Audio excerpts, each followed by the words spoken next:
이번에 같은 경우도 드디어 윤석열 대통령의 탄핵 선고 날짜가 이제 잡히게 됐습니다. 요번 주 이제 아주 그냥 엄청난 일들이 있을 것 같은데요. 좀 어떻게 좀 예상하십니까? 일단 정해져서 네, 다행이고요. 네, 뭐 일각에서는 이번 주에 나오면은 뭐 8대 0이고 아, 그러니까 인용이란 얘기죠. 네네, 다음 주로 미뤄지면 뭐 5대 3이라는 얘기 있는데 글쎄 그건 뭐 이렇게 논리적인 것 같지는 않고 네네네, 일단 이렇게 발표를 하게 된다는 것은 어느 정도 이게 안다는 거 아니에요? 아니까 한다는 거 아니에요? 그렇죠. 저는 인용 가능성을 높게 봅니다. 아, 일단 그래도 선고 날짜가 잡혔다라고 하는 것은 결과는 일단 내부적으로 어느 정도 정리가 됐다라는 뜻이니까. 예예예. 그렇죠. 지금까지는 사실 이제 그 의견 조율이 잘 안 됐다라고 볼 수 있지만 이제는 의견 조율이 됐고, 네. 그게 이제 대변인님 보시기에는 인용 쪽에 좀 가깝다라는 말씀이신데, 그러면 이제 또 인용 쪽에 무게를 두고 계시는 분들은 대부분 뭐 5대 3 뭐 이렇게 6대 2 이렇게 나오는 것이 아니라 뭐 만장일치로 나올 것이다라고 보거든요. 좀 어떻게 보십니까? 만장일치가 나올 수도 있죠. 근데 네네. 그냥 제가 그냥 개인적으로 생각할 때는 만장일치는 어렵지 않을까. 아, 예. 그렇습니까? 네. 그런 느낌 한두 명 정도는 네네. 뭐 6대 2도 막 얘기 나오니까 이게 사실 네. 모르겠어요. 근데 워낙에 지난번 한덕수 총리 때 네네. 의견 차이가 완전히 그냥 극명했죠. 반대되는 분들이 있었잖아요. 음. 그분들이 다 이거를 같은 의견으로 갈까? 어, 그러니까요. 그러면 그때 당시에 한덕수 이제 그 권한대행의 탄핵 보고를 봤었을 때는 너무 좀 극명하게 나뉜 상태다 보니까 완벽하게 만장일치는 안 나올 수 있지만 어쨌거나 좀 인용될 가능성이 근데 높다고 이제 보시는. 사안에 네. 따라 다를 수 있으니까 그를 뭐 꼭 그때 의견 달랐다고 해서 꼭 볼 건 아니고 네네. 그래도 뭐 7대1 뭐 이런 얘기도 하는데 음. 저는 어쨌든 국민들께 잘 받아들여질 수 있는 숫자가 나오기를 바라요. 이왕이면 그렇죠. 이왕이면 아무래도 더 분열되지 않는 좀 그런 결과가 나와야 될 텐데, 자 그러면은 일단 대변인님께서는 인용 쪽의 가능성이 높다고 보셨으니까요. 인용되고 난 뒤에 이제 또 어떻게 상황이 전개가 될 거냐, 요것도 이제 우리가 봐야 될 것 같거든요. 그러니까 일각에서 이제 이런 얘기를 합니다. 인용이 되더라도 8대 0과 6대 2는 다다. 어, 8대 0이 아니라 만약 6대 2가 되면은 음, 약간 불복에 가까운 여론이 계속 상존을 할 것이고 네네, 그렇게 되면은 뭐 예를 들어서 뭐 한동훈 대표 같이 탄핵에 찬성하는 계엄에 반대하고 윤 대통령과 대립각을 세웠던 분들에 대해서 뭐 거센 반발이 있을 거고 음, 배신자 프레임이 뭐 강화될 거고 이런 얘기를 하더라고요. 음, 근데 인용 전제로 얘기하는 겁니다. 네네. 근데 제가 볼 때는 6대 1든 8대 0이든 인용이 되는 순간 끝난다고 봐요. 6대 2든 8대 0이든, 왜 그런 얘기를 하느냐? 일단 전조 증상을 이미 겪고 있어요. 어, 지금 전한길 씨 같은 분이 스스로 얘기를 했어요. 지난주 금요일 날뭐 유튜브에 조선일보 유튜브에 나와가지고 네네, T조 유튜브에 나와가지고 본인 영상 조회수가 막 확 줄었다. 뭐 구글 오, 코리아에서 뭔가 하는 것 같다. 뭐 이런 얘기를 어디선가 했어요. 하여튼 뭐 그렇습니까? 봤어요, 제가. 그 부분은 제가 또 전문가인데. 예. 네. 그래서 이 뭔가 구글 코리아에서 무슨 일을 하는 거라는 제보를 받았는데 사실인 듯하다. 뭐 이런 얘기를 한 걸로 저는 알아요. 그럴 수는 없습니다. 그러니까 네, 그래서 네, 뭐 네. 유튜브 구글 알고리즘에서 뺀다 뭐 이런 얘기를 네. 하더라고요. 구글 근데 코리아가 그렇게 뭐 이렇게 시간이 많지는 않죠. 그분 네. 포함해서 극우라고 하는데 저는 강경보수라고 할게요. 네, 네. 강경보수 성향의 뭐 유튜브라든지 그런 어떤 시위 같은 거 하시는 분들이 일단 돈이 안 들어온대요. 그렇습니까? 슈퍼챗이 잘 안 들어온대. 그리고 오. 조회수 확실히 딸리고 그런 오. 게 많아져서 그 네네. 사람도 안 모이고 뭐 네네. 그렇대요. 어. 제가 금요일 날 우리 이게 이제 이재명 대표 무죄 나온 이후 얘기예요. 네네네. 그 지난주 수요일이잖아요. 네. 제가 금요일 날 연합 뉴스를 오후에 하고 항상 네. 이렇게 강남 쪽으로 빠지거든요. 네네. 근데 그날 잘못해가지고 헌재 쪽으로 간 거예요. 안국역 쪽으로. 많이 막히는데. 근데 그날따라 안 막히더라고. 안 막힙니까 또? 그래서 간 거야 그냥. 네. 그래서 낙원상가로 이렇게. 네네네. 사람이 없어요. 아 요즘 깜짝 놀랐어. 아 요즘 그 헌재 앞에 모이는 사람들이 많이 좀 줄었나 보네요. 금요일 날. 네. 그래서 이게 나 잘못 들어왔다는데 우리 왜 이렇게 잘 가? 이렇게 왔거든요. 네네네. 물론 이제 경찰이 많이 이렇게 한 것도 있는데 네네. 그 예전 같지 않아요. 그 제가 그걸 기세나 느꼈고 이런 것들이 확실히 지금 좀 분위기가 이게 네. 너무 오래되는 것도 있고 네네. 이렇게 생각해요. 그 윤 대통령 지키자 하는 분들의 생각에 두 가지 축이 있잖아요. 네네. 자, 이재명은 유죄야. 무조건 아웃. 그렇죠. 그리고 윤 대통령 복귀야. 음. 그래서 윤 대통령 복귀하고 있으면 30에서 날라가. 그렇죠. 우리나라 좋은 나라. 우리나라 좋은 나라. 근데 이게 무너졌잖아요. 이게. 그렇죠. 한 축이 없어졌죠 지금. 그러니까 엄청나게 실망을 한 거야. 그러니까 동력이 싹 사라지고 이게 100명 모이다가 90명만 모여도 이게 보이잖아요. 그렇죠. 그렇죠. 그리고 이 돈이라는 거는 또 그런 게 있는데. 그렇죠. 그 다음에 이제 윤 대통령에 대해서도 뭐 5대3 대들하기는 뭐 얘기 나오지만 네. 현실적으로 이게 좀 사실 그런 기대를 많이 하는 측면도 있지만 네.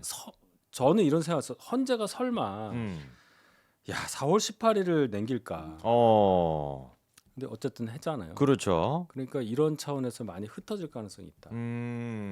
사실 이렇게 시위 나가시는 분들이 많이 보시는 그 메시지나 이런 것들을 보면 뭐 트럼프가 와서 일단 윤석열 대통령 빨리 이제 구원을 해줬어야 되는데 구원을 안 해주고 있고요.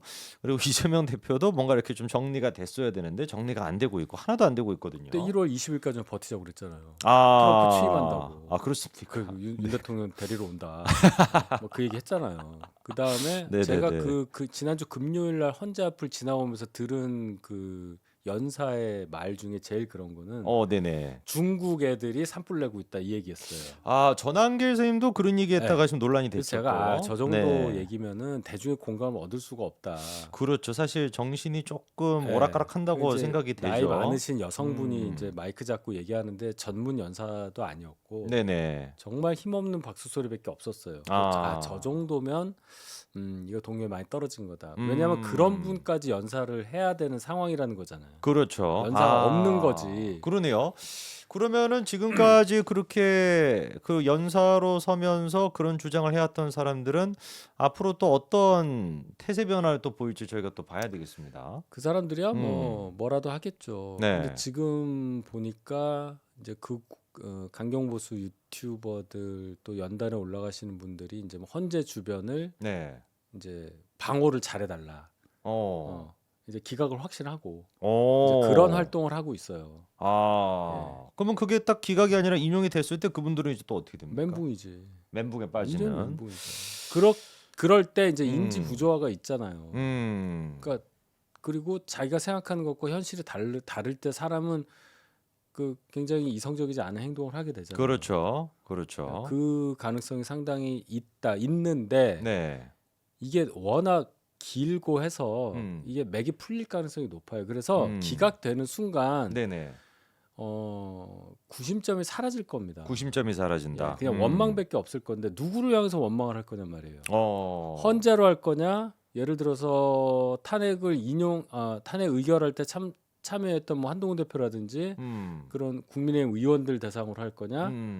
그것도 흩어져요. 그렇죠. 여의도로 갈 거냐, 헌재로 갈 거냐. 네. 그 다음에 이제 더 중요한 거는 딱 인용되는 순간 윤 대통령은 관저에서 나와야 돼요. 관저에서. 거기서부터는 사회면이에요, 사회면. 윤 대통령 이제 재판 준비 뭐 이런 거. 그런데 그다 사회면이잖아요, 재판부터. 그렇죠. 윤 대통령이 언제 나오냐 이제 여기로 가요. 어떻게 나오나, 아크로비스타는 현재 어떤가. 네네. 뭐 이렇게 되는 거예요. 네. 그럼 정치가 아니라 사회면으로 가는 거예요. 그거 굉장히 중요한 얘기입니다. 그러네요. 그러면 앞으로 저희가 이제 그 종이신문에서 일면에서는 볼 수가 없을 수도 있겠네요. 그렇죠. 정치적인 걸로 이제 윤 대통령이 거명될 수는 있겠지만 윤 네네. 대통령이 하는 행위는 사회면으로 가는 거예요. 전직 대통령이기 때문에. 그렇죠. 그다음에 윤 대통령 앞에 재판이 있잖아요. 큰 재판. 네네. 그다음에 김건희 여사 당연히 소환 들어갈 겁니다. 여러 개가 있잖아요. 네네. 검찰이 어떻게 할지는 또 봐야 되는 거고. 그렇죠. 검찰도 공무원이기 때문에 어쩔 수 없어요. 그렇죠. 그러니까 그런 상황을 앞에 두고 윤 대통령이 예를 들어서 정치 활동을 한다. 예를 들어 장애 집회 나와서 마이크를 잡는다. 절대 그럴 일 없을 겁니다. 야, 그러면은 말씀하신 것처럼 윤석열 대통령 탄핵이 만약에 금요일날 인용이 되게 된다면 이 축이 무너지기 때문에 이렇게 좀 4분 온열 될 텐데 네. 그때 그러면은 지금까지 윤석열 대통령 쪽에서 이 뭔가 조기 대선을 치르려고 준비했던 사람들은 굉장히 좀 당황스럽게 되겠네요. 당황스럽죠. 어. 왜냐하면 지금 윤 대통령을 지키자고 하면서 윤 대통령 지지율을 떠받치고 있고 네네. 그다음에 이제 탄핵 반대를 떠받치고 있던 그 의견 중에 상당수는 네. 윤 대통령이 좋아서도 있지만 네네. 그거보다 더 많은 비율은 음. 윤 대통령이 탄핵을 당하지 않아야 대선이 안 생기고 대선이 안 생겨야 이재명이 대통령 되는 꼴을 우리가 안 본다예요. 그렇죠. 근데 이게 무너져 버리는 거잖아요. 아. 그럼 순수하게 윤 대통령을 추종하는 사람만 남는 겁니다. 그러네요. 그 그렇죠. 비율은 상당히 어. 적을 거예요. 어. 왜냐하면 네네. 윤 대통령 계엄 이전의 지지율을 우리가 알잖아요. 그게 더블업이 될 리는 없어요. 그렇죠. 탄핵이라는 거가 있기 때문에 그게 이렇게 커졌죠. 음. 그럼 이게 쑥 사라지면서 그럼 어떻게 됩니까? 윤 대통령 뭐 예를 들어 뭐 나경원, 윤상현 이런 사람들이 대선을 나오려고 해도 네네. 지지율의 근간이 사라지기 때문에 굉장히 미미할 거고 아니면 개인 인기인데 네네. 그거는 그렇게 많지 않을 겁니다. 어. 그다음에 윤 대통령과 뜻이 같다고 생각하는 대선 주자 후보군 잠재적인 우리가 얘기하는 사람들의 숫자가 너무 많아요. 그렇죠. 거의 대부분 아닙니까? 나눠 먹는 거예요. 그럼. 네. 단일화를 하지 않는 한. 그럼 음. 어떻게 이겨요? 그러네요. 그러면은 말씀해 주신 거 들어봤었을 때 윤석열 대통령 그 금요일 날 그 결정 이후에 다음 주부터 시작되는 국민의힘 내부의 어떤 그 굉장히 좀 역동적인 변화가 있을 것 같습니다. 근데 조금 예상을 해봤을 때는 사실상 거론되는 대부분의 분들은 윤석열 대통령 지지층을 기반으로 활동을 해오셨다 보니까 아무래도 그런 면에서 예전부터 예상을 하셨던 것처럼 한동훈 대표가 좀 두각을 나타낼 수밖에 없겠네요. 저는 그렇게 봅니다.